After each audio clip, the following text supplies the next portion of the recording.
bienvenue sur Maroc 24. En ce 20 août 2024, nous assistons à une scène où Pretoria vacille face à la diplomatie marocaine triomphante. L'Afrique du Sud, fervent allié des séparatistes du Polisario, se trouve aujourd'hui déconcertée par l'ascension fulgurante du Maroc, qui a su imposer son initiative d'autonomie comme la solution incontournable pour la question du Sahara marocain.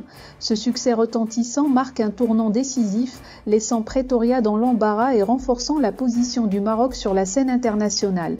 Restez avec nous pour découvrir les détails tirés du site challenge.ma. Les autorités de Pretoria, aux côtés de l'Algérie, ont tout entrepris pour contrarier le Maroc au cours des dernières années. Aujourd'hui, elles constatent, impuissantes, les succès diplomatiques indéniables accumulés par le Royaume sur tous les fronts dans la défense de son intégrité territoriale.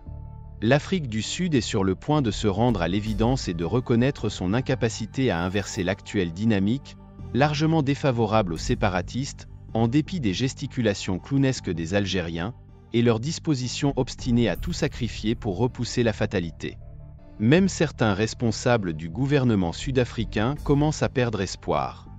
Ils perçoivent une érosion du soutien à la RAST et une croissance constante du soutien à la revendication de souveraineté du Maroc, écrit The Institute for Security Studies, ISS, un centre de recherche proche des sphères de décision à Pretoria. Un responsable sud-africain a déclaré à l'ISS, sous couvert de l'anonymat, que le Front Polisario n'avait pas mobilisé autant de soutiens internationaux populaires que le Congrès national africain, ANC, l'avait fait contre le gouvernement de l'apartheid. Quoiqu'il soit injuste de comparer la lutte légitime d'un peuple victime de ségrégation raciale avec les agissements d'une poignée de mercenaires, le constat d'échec doit sonner le glas chez la direction du Polisario, qui risque de perdre l'un de ses derniers fervents soutiens en Afrique. La coalition gouvernementale menée par l'ANC et le Parti libéral, LP, suite aux élections de juin dernier, est plutôt préoccupée par les innombrables difficultés économiques du pays.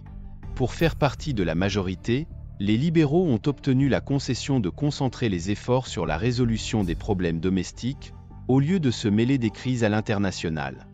L'analyse de l'ISS, mise en ligne le 16 août, établit que le soutien à la RAST s'amenuise en Afrique, au moment où beaucoup de pays du continent ont ouvert des consulats dans les provinces du sud du royaume.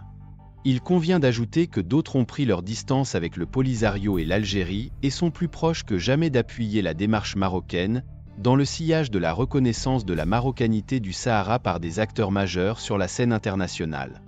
La première grande puissance à s'engager dans cette direction fut les États-Unis en 2020.